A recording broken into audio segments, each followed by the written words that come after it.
Welcome back to another episode of Quick Picks with the Geek. I am your host, Bro Power the Geek. All right, folks, next up we've got a grappler's delight.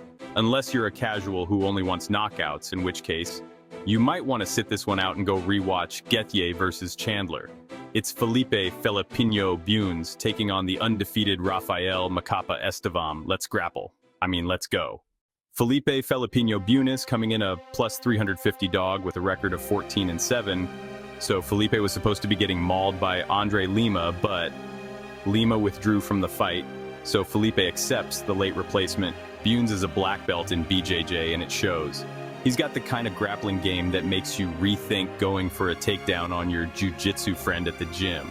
You shoot once and wake up in a leg lock wondering if this is what enlightenment feels like. He doesn't just hunt submissions, he sets traps. He transitions well, thrives in scrambles, and once he gets a fight to the ground, he doesn't just look for control, he's cooking. Rear nakeds, arm bars, triangles, he's like a BJJ food truck and everyone's getting served. He'll use straight rights and overhands to close distance, not because he's trying to KO you, but because he's trying to distract you long enough to shoot a double and drag you into his underwater world. It's effective, but let's be honest, on the feet, Bunes is about as threatening as a soft opening at a vegan cafe. He had a rough UFC debut against Joshua Van, though. Got some takedowns, sure, but ultimately got TKO'd. And that's the worry. Against guys who hit hard and know how to keep it standing, Bunes can get overwhelmed. His chin's been tested, and his defense on the feet is aspirational at times.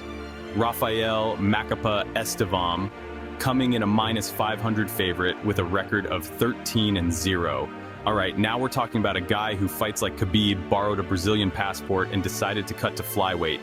Estevam is an absolute unit in the grappling department. We're talking about a guy who walks forward like a Terminator, throws just enough heat to get your hands up, then drags you down like a weighted blanket of violence. His favorite activities: takedowns, ground and pound submissions, and turning your guard into a crime scene.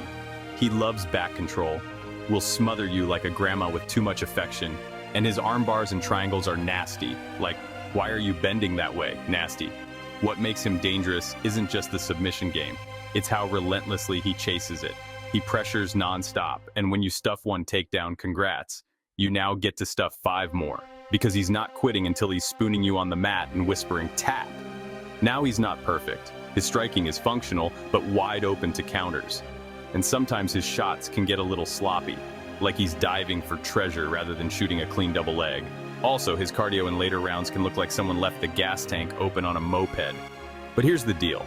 His pace, pressure, and grappling aggression usually overwhelm opponents before cardio even becomes a problem. And against a guy like Bunes, who actually wants to be on the mat too, it's like asking 2 cats to share a litter box. There will be conflict. So, who wins? Look, if this fight stays on the feet for 3 rounds, that means something truly weird happened.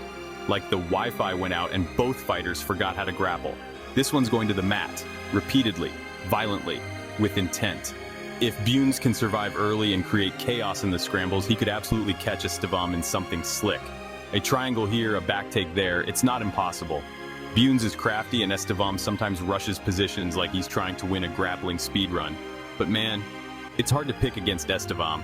He's undefeated, insanely aggressive, and has the kind of control that makes you question your life choices.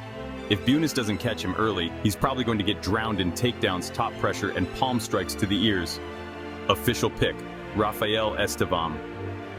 Estevam's pressure and aggression should be enough to wear Bunes down.